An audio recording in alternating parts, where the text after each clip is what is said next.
This is Covered Calls with Kevin Simpson, featuring expert insights and analysis from the industry's top investment professionals. If you'd like a deeper understanding of today's markets, this is the show for you. Thank you for tuning in to Covered Calls with Kevin Simpson. Today we have a very, very special guest, Mr. Tim Seymour, who I think is the coolest guy on CNBC. Oh, gosh. At least for the days, once a month when I'm not on there. Tim and I both manage portfolios for Amplify, but he is also the chief investment officer of Seymour Asset Management. He's the portfolio manager for Amplify's Seymour Cannabis ETF, symbol CNBS, not to be confused with CNBC. But most of you know him as being a regular on Fast Money and one of my favorite people on the network. So, Tim, thank you so much for giving us a few minutes today to join the podcast. Overly warm. It's great to be here, Kevin. I've been looking forward to this conversation for a long time, and this is the place to be. I hear in the podcast world and in the video podcast world of Wall Street Talking Heads. So it's fine. Thank God I was finally chosen to be here. It's great to be here. Yeah, well, we go down the list. But here's the thing: our viewers, Tim, are financial advisors. So where you get so many viewers of a cross section, I mean, we have a very defined audience. We service financial advisors, both of us all around the country. And for whatever reason, they choose to tune in and kind of get some behind the scenes stuff. So we try to keep it as informal as possible, as fun as possible. And before we get into your background, which is incredible when you look at where you've lived, who you've managed money for, all the really fascinating things about your professional career, I can't help but watching you every day next to that Led Zeppelin poster. And we had Anthony Scaramucci was on last month, and he recommended this book by Bob Spitz. It's a Led Zeppelin book. Yeah, he's such an amazing writer, and I had really not been introduced to all the stories behind the scenes. And as I read that book, I couldn't put it down, and just wanted to get your thoughts on Led Zeppelin. Well, first of all, I mean, I love Anthony. We're old friends. Bravo for Anthony for referencing Zeppelin. I mean, I didn't know he had it in him. So, there's a big notch in his belt. The Zeppelin poster in a world where I remember. So when we first went to remote studios with CNBC, I had a Rolling Stones Some Girls poster. So I've been collecting rock posters my whole life, and every rock show I go to, and certainly in the last 25 years, I've left with a rock poster. My wife and I are huge rock and roll fans. She's a music lawyer, and we this is our life. And so I have rock posters all over my house, and I have a pretty strong collection. But when I set up the home studio, I had a Stones Some Girls poster, and it was hanging kind of in a similar spot.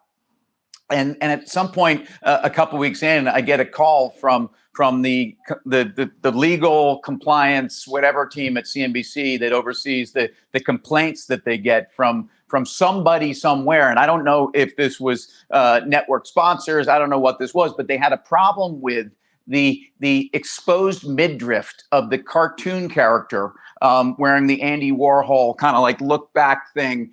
And so my Some Girls poster was taken out, and I had to replace it. And I brought in Zeppelin, who should be batting cleanup anyway, typically. And by the way, Zeppelin hit it out of the house. I'd never gotten more feedback than when I put the Zeppelin poster in. People liked the backdrop before, but now the Zeppelin poster is synonymous with me being on air. And thank God for it.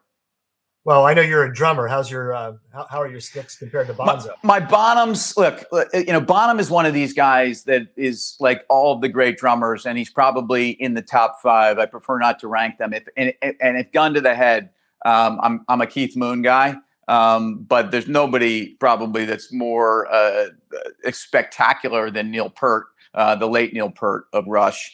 But Bonham's right there, and I think Bonham is kind of like Ringo in that I think he's overshadowed by other members of his band. But in fact, the game that Guy Adami and I play on our commercial break show is, pick a band and rank the talent of the underlying members of the band from 1 to 4 or 5 or 6 or 19 if it's Earth, Wind, and Fire. And Zeppelin, Bonham might come in second relative to his mates. But I think anyway. So love John Bonham.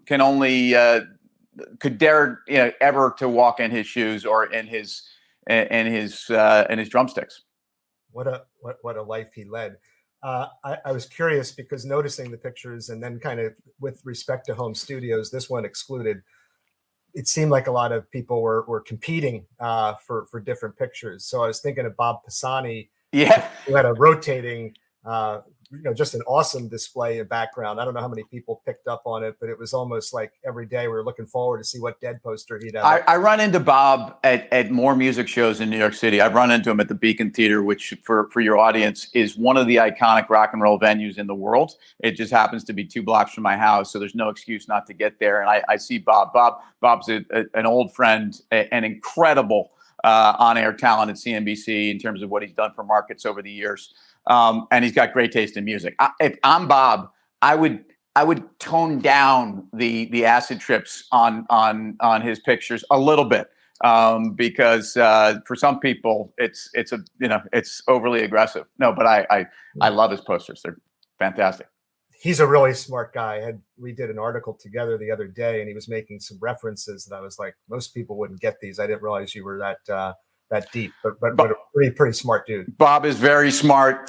He's also 114 years old, and nobody knows that. So he's got more music, but more importantly, market knowledge in that brain. He's one of the best.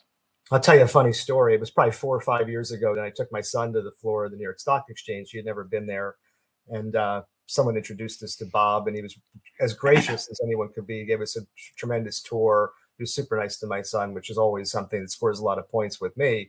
He took us up to his office, and I'm thinking, oh, this is going to be great. Well, the poor guy had a server room with a little chair and maybe like a snack tray. If you remember what those were from your grandmom's house with a computer on it.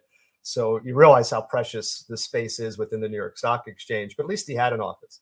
That's one more office than some much bigger hitters in the world. But again, Bob's place is, and let's be clear, the music world, and if there was ever music TV outside of MTV, it's a lot more glamorous than the world of business TV. We deserve better digs, but there's no green M&Ms on the floor in the green room of the New York Stock Exchange. When I first saw some of the sets in that upstairs kind of like work area, where I again, just being so shocked and realizing that space is tremendous value there. But it was funny, they had like 40 people crammed up in this little thing, maybe the size of my spare bathroom or something. So now I guess the exchange being more of a set in the museum than a workspace, we can all lobby for more space when you go back onto set. Yeah, it is incredible. Again, the history of the New York Stock Exchange. My first couple trips down there when I got into the business were mind-blowing, and a natural high beyond what you could get at a Dead show. And I think it's not an insult to say that they're now TV sets. I mean, why wouldn't you have the backdrop of the most historic places in the world? The fact of the matter is, technology's changed the way we all do our jobs. It's technology also is, for the audience here and for the advisor community, man, thank God for the developments of technology. It means that guys are sitting with more access to information and data and analytics than they've ever had, and the bar's been raised, and frankly, it's been great for investors too. So what's not seemingly great for the must-have dynamic of the floor of the New York Stock Exchange is actually great for everybody, including advisors everywhere. So it's a good thing. Well, it untethers us. I mean, I know when I first got into the business, we had one Quotron for like 8 guys, and you couldn't leave the office during market hours, and sometimes even trying to get a fresh quote if you weren't at the Quotron, you'd call a desk or try to figure something out to get prices. It was a much different world. And even to the extent that we had a ticker tape in the office, and this was in Philadelphia, so we weren't in New York, but the guys, old timers, would come in with their notes and their hats and their hat stand, and they'd just sit there and watch the tape all day. And once in a while they'd place an order. It was just a really, really fun world. Anyone that wants to get insight into it, you can, was the Eddie Murphy movie with Trading Places? Trading Places. Yeah. There's a lot of, yeah, I mean, but from the days of Duke and Duke and the crop reports being due, again, for the retail investor, the high net worth, the self-directed investor, like, I realize Wall Street's vilified, but guess who holds the cards right now? I mean, it's not Wall Street, and I know in the world of Robinhood and in the world of the democratization of markets, and there's always, look, GameStop, Reddit, dynamics in the last 12 to 18 months are powerful, but look, the Wall Street Club's been broken in terms of price disclosure and transparency, and then efficiencies of markets, and it all adds up to a better world for the retail investor. It means, first of all, price discovery is available to everybody. And if you think about the money that was being made by Wall Street 30 and 40 and God forbid 50 years ago, I mean, truly, there was no price discovery. And I wouldn't say it wasn't a rigged game, but it was certainly a case where, look, if you don't know the price of where things trade, you can be charged almost anything. And I just think that this is what's sometimes lost. Yes, I do think that there are institutional and insiders and fast money and people that seem to have an edge that push it to all extents. That's the nature of kind of how Wall Street's always worked. But I actually think that as a guy that's worked on Wall Street, and I can tell you one thing. I want all guys who are manipulating markets and prices to go to jail as much as you do. And anybody whose returns are too good are probably too good. And so I just think that, again, the world we live in, both as fund managers and for the investor community, but the advisor community, which again is serving the investor community better than ever. I just think that technology is a great thing. Yeah, and it's also given the financial advisors and all of us that ability to have some remote work. Well, the disaster recovery plan used to be 20 pages of my first hedge fund, and it doesn't need to be 20 pages in a world of servers and the internet, and so basically records are stored and compiled and kept. It's not that complicated, as a commercial says out there, and it's also a case where plugging in a computer and even a phone into the same computer jack, and a cell phone, and it's simple. I mean, honestly, we could be doing it from the beach with also though the security of encryption and segregation of files and money, and so thank God for that, because we were all tested in ways that the most difficult part of that in terms of doing business was really just updating ADV files and letting people know where you were, because you weren't in your office, and you suddenly realized that you didn't have to apologize for that. We had a hurricane here in Naples where our office was shut down for a week without power. I mean, literally we had chains on the doors so no one could get in and get the hard files, but we worked remotely without missing a beat. Now, a hurricane, you kind of know it's coming, so we're able to go to our remote locations and kind of test that disaster plan that you hope to never have to engage in, but it was seamless for Hurricane Sandy. I remember, when was that, Kevin? I mean, Hurricane Sandy, I'm guessing was probably now 11, 12 years ago. I'm trying to think, maybe about 10 years ago. I would guess it's over a decade. Because I remember our office, which used to be in Carnegie Towers, for my when I was running a long short EM hedge fund, was right there at Carnegie Towers, and we actually could get the office was okay, but there was a crane at the top of a building, which is now one of the most famous or infamous buildings in New York City, 157, which basically came down and blocked anyone from getting in the building for a couple weeks, which probably made people even more angry with this. For folks that don't know this building, if you're looking at the skyline of Manhattan right now, this building kind of looks like it's giving you the finger as you drive in from wherever you're coming in. And that's kind of how I felt at the time. But we had to work. My prime broker was UBS, and they gave us space near Grand Central. It was kind of an interesting time. You remember it being kind of fun, and we all showed up with like our raincoats on and whatnot. But we, in today's world, that never would have happened. Well, the worst was, and it goes without saying, it's almost insulting not to mention it, but the way the stock market was resilient and able to come back from 9/11. I mean, that was there no worse incident ever that we can discuss. And I was in Philadelphia during that just horrific month, year, decade, forever. You never forget it. But that also just shows the resiliency of the markets. And there was no better person. I don't care what they say about the New York Stock Exchange. Was it Grasso? Dick Grasso. Yeah. Just he was a leader at a time we needed leadership, and that's in this country. We remember the people that have been there during the difficult times, and he was, where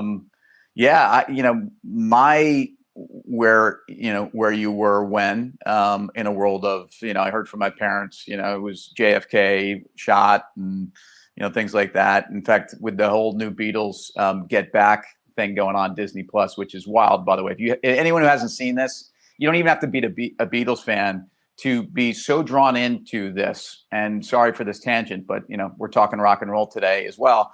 And the fact that you get 6 hours kind of just being in the studio, being one of the group, being someone that was going to get coffee or someone that was actually helping to, do arrangement or sitting in the studio room and mixing stuff. You feel like you're part of something that no one's been a part of before. So I encourage you to see it because, again, the Beatles, I would have ranked Zeppelin well ahead of the Beatles. I still probably do, along with The Who and a couple other bands. But I always kind of, paid homage, but incredible. So the reason I brought that up, by the way, is because I remember where I was when John Lennon was shot, and I was a freshman in high school, and it was, I knew what I didn't know about just how important that day was. But in terms of 9/11, I got off the plane in Moscow on my way to my office out there. I was working for a Russian bank, and in fact, it was the first trip I'd taken my parents out to Moscow, and I had been there for about 3 years. And I was back and forth. I lived in Moscow for a couple of years after leaving my job at UBS, where I was at a business school. And it was I had a nice, safe job on Park Avenue. And somewhere 3 years into this, I decided that there was more exciting frontiers out there. And the emerging markets world was just seemed to be beckoning. I was trading G24 debt, which most of our audience probably doesn't even know what that means. And the G24 were, the high grade countries, and the G24 debt was the sovereign debt. So I was trading spreads between not just, U.S., Germany, U.S., Canada, Japan, UK, but, Norway and Denmark and Sweden and the government bond markets. It was a great foundation in markets, by the way, but I got the itch to do emerging markets from a couple people that were sitting in the next row trading, much wilder stuff from me at UBS. And one of my mentors took a job out there. He was a great guy. He's passed, and he was somebody that was just bigger than life to me. And he was also one of these guys that, had been, went from running the treasury desk at Merrill Lynch to then being paid, enormous sum to come over to Bear Stearns to set it up, then to be given an enormous sum at UBS to set it up. And in each place you'd get blown out and you'd get a bigger contract at the next place. That never happened to me, by the way, Kevin. That happened to him. And he went to Russia. And he called me. He's like, Timmy, you've got to come and check this place out. I realize Russia's got its problems, but capital markets are being born here. And this was 7 years after the fall of the Soviet Union, but and 3 years after already the first Russian crisis. But it hadn't really happened yet. I moved to Moscow, and this is for a much longer episode when I come back. But I enjoyed some really important years of my career. 98, 99, and part of 2000. And then I was back and forth a lot. I was set up the U.S. office for this Russian bank in New York and running a small team. And I got off the plane and I remember getting into the office and and so you fly all night and you kind of just get off the plane, you go to work because that's the way you did things. And everyone was gathered around these big screens on the floor and there was a couple somewhat sarcastic remarks, about because a lot of people really didn't know what was going on over there. And it was after the first plane had hit. I don't think anyone was intending to be mean-spirited. And of course, that's one of the great kind of mixed melancholy dynamics of looking back at 9/11. I think the entire world came together. And my Russian colleagues were at first just thought it was a plane that got away and hit the World Trade Center, and then of course we all watched the second plane hit. It was devastating, right? It was devastating personally. It was devastating emotionally. It was devastating for the world, and it was amazing and beautiful how we all responded to that. And I hope the world, doesn't have to go through that again. But I do think that there was a level of camaraderie and a bond that existed, not just amongst Americans, but really around the world that I thought was special. Yeah, we probably hadn't seen that since the 40s after World War II. I trying to think how to say this. So my cousin sent me a letter that my grandfather had written to my grandmother. I just read it 2 days ago for the first time, and he wrote it the day that the war ended. He was in the South Pacific, and he was just talking about this, from his perspective, being on a small boat in World War II and everything else, and now the war is over, and that way the country came together after that. Also, yeah. To your point, hopefully we don't need another war or a terrorist attack to come together, but I think it had to have been really difficult, first of all, to be in Russia, number one, and then to be getting off of an airplane. You have that whole psychological thing to think about and kind of. Yeah, it was crazy. By the way, nice use of "Come Together." I know we're now going to start quoting Beatles songs and also Aerosmith songs. Actually, some might argue they did it better. But what I remember most was almost like standing vigil with my parents and with some American colleagues at this place called the Starlight Diner in Moscow, which was a small chain of 50s Americana diners where you could get a hamburger and a malt chop. They were some of the most popular places in Moscow. One of my partners out in Russia, actually American guy who started this chain, and we sat there for hours and hours and we're calling people and so it was a crazy time. I couldn't get back for an extra week or so, and of course got back to. Look, I'm a New York City resident, and it was shocking. Shocking to see pictures up on lampposts of missing husbands and wives, and just unbelievably devastating. So difficult time. It was, and I'm glad we touched on it because people forget. Like with anything else, time goes by and you forget, and I think it's important that we don't ever forget. Yeah. For sure. Well, I know we're probably running out of time, and rather than leaving on a somber note like that, if you can give me one quick story about how you came to CNBC. Everyone knows you from CNBC. We all love you and watch you every day and root for you. Well, you're kind. Tell us how they find you, and 15 years there is a long time, so must be doing something right. Yeah, we just had our 15-year anniversary. We're incredibly proud of it. Fast Money is a brand now that's taken. I think it's like we're Kleenex. We're Clorox. We're Band-Aids. People know Fast Money equates to. It's the sports center for markets, and we're on after the end of the day. And by the way, great.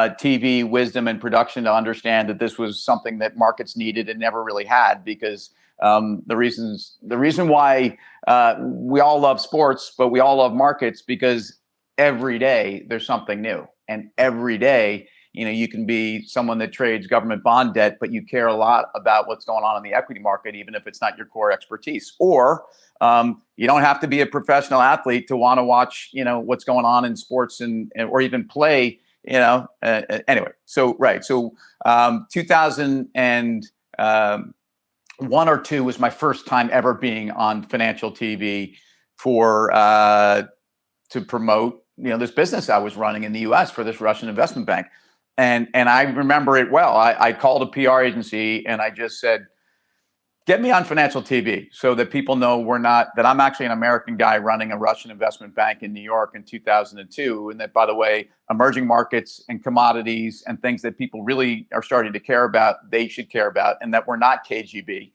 And I'd grown up on trading floors where the standard was CNBC, and there was competition out there too that did a great job. But financial TV was just getting going. And it was credibility, I thought. So I called the PR agency, just get me on one of these shows. What are you going to talk about? Anything they want. Yeah. I don't care.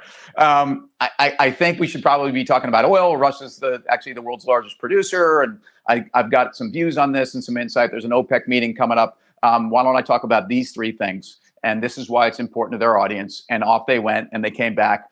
And my first shot was on CNN FN, and CNN FN was the financial arm of CNN, and great, great network. And I did something, got on, got off, took a couple business cards with me, and said that was really fun. And I'm sure all my buddies, like, I'm not surprised you went on TV and loved that. You love to talk. You're full of it. And I was like, well, yeah. And I kind of know what I'm talking about with the stuff I know what I'm talking about. So, and I felt like I could actually deliver content that made sense. But as I started doing more and more TV, also I started doing Bloomberg TV. I started doing CNBC. And I felt like I had the routine down, which is get on, say something, have a little personality, and get off, and be ready for the next news item and news hook, and pitch it to producers who are always looking for new information. And you can be as much of an asset to them as they are to you. And I only paid that PR agency once, and then I had it down myself. And so back to Fast Money though. So I'd been doing financial TV for a few years, and my hits once a month or, whatever on various networks. But CNBC was always the gold standard. And they asked me in 2006 if I wanted to try out for the show called Fast Money, which I'd heard of, and knew it was a little bit about the show, and knew that it was kind of the show where people were talking about everything in markets altogether. And I said, look, I'm flattered you'd even consider me for this. But and I know what I know, but I also know that no one wants to hear my view of Apple. No one wants to hear my view of, and at that time, I mean, what would we have been talking about? GE.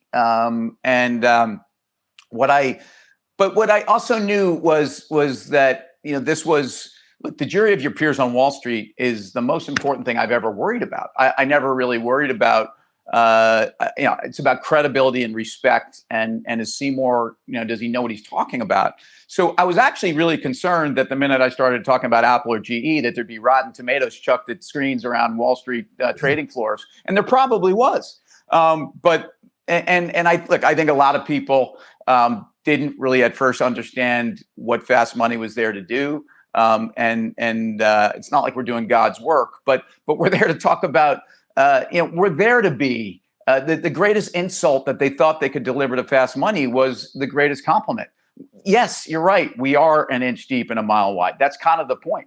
And the point is that we're people that have all managed risk, and we all know what it's like to go home with a portfolio at night. We all have insights into how to look at balance sheets. And frankly, if you give me a computer and I can quickly look up a company's earnings and their balance sheet, I can have a view on almost anything. And if you ask my wife, I have a view on almost anything.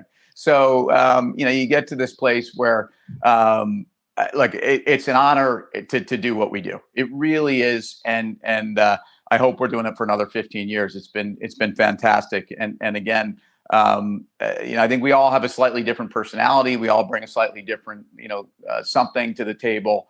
And I think that's part of what makes it work. Well, just take us behind the scenes. How much prep work do you do? I mean, you're on there every day talking about the news of the day, so you don't always know what your topic's going to be. It's not like when you're on once a month, you can think about it for a month and craft your stories. Kevin, I think this is the part of the show where you're basically insinuating that I must, I just go up there and wing it, isn't it? No, it's look, I think there are days when there's more time to prepare than others. When $5 trillion of market cap reports after the bell on a particular night, there's no one that can be prepared for that. Or in the financial crisis, when news is breaking, that's once in a lifetime headlines. There's no way you can have a comment on, JP Morgan being forced to buy Bear Stearns at $2 a share. There's just no.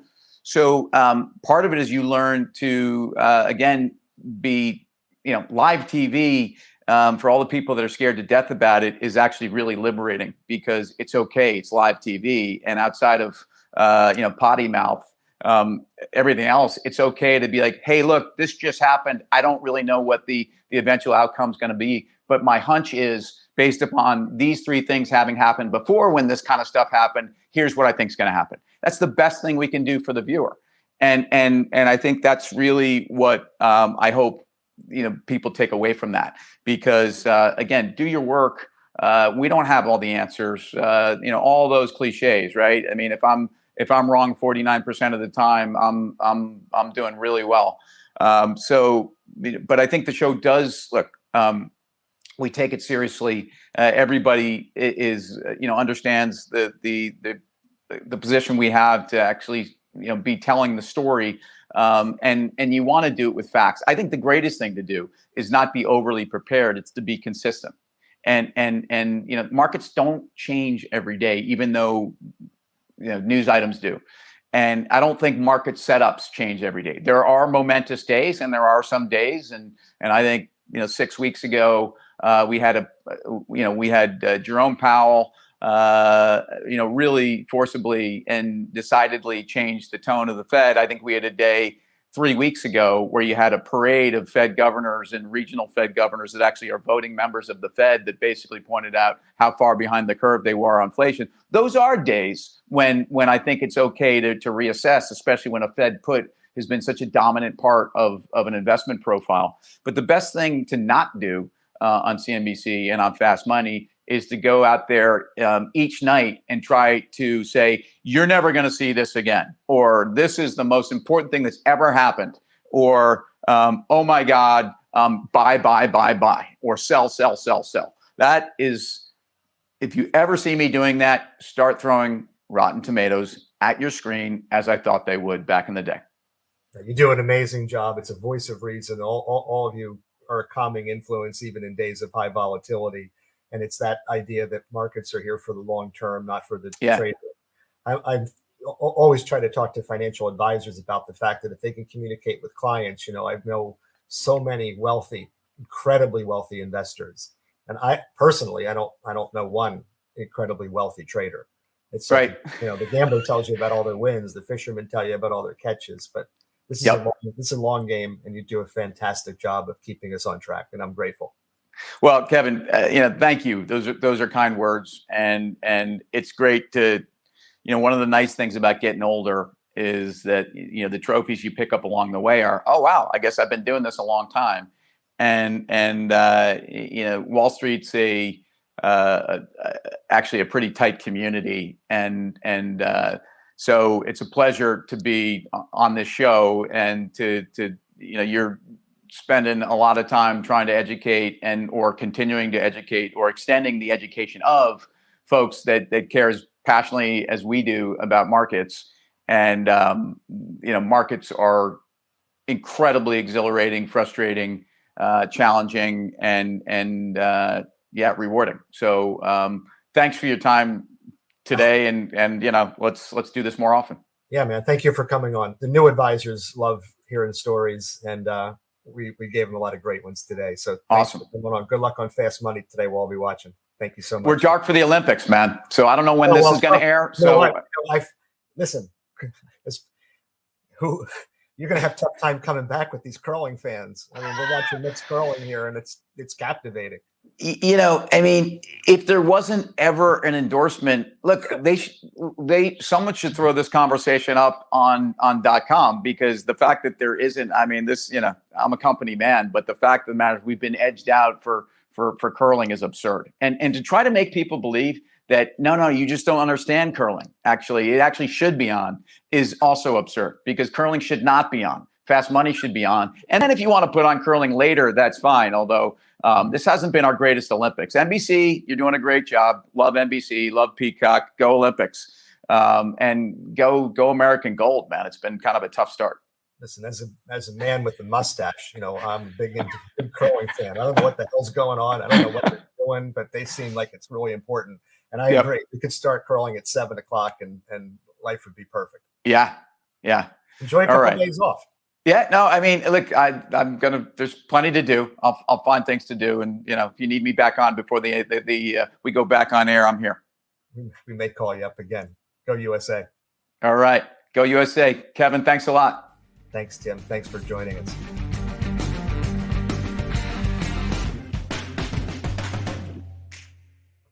This message does not constitute an offer to sell or a solicitation of an offer to purchase securities through CWP Advisory Services. Investments are not guaranteed and involves risk of loss. The views and opinions expressed in this message are those of investment professionals made at the time this content was recorded, are not necessarily the views and opinions of CWP, and may change in time without notification. For additional information about CWP, visit CWP's or the SEC's website for a copy of our ADV disclosure brochure and Form CRS.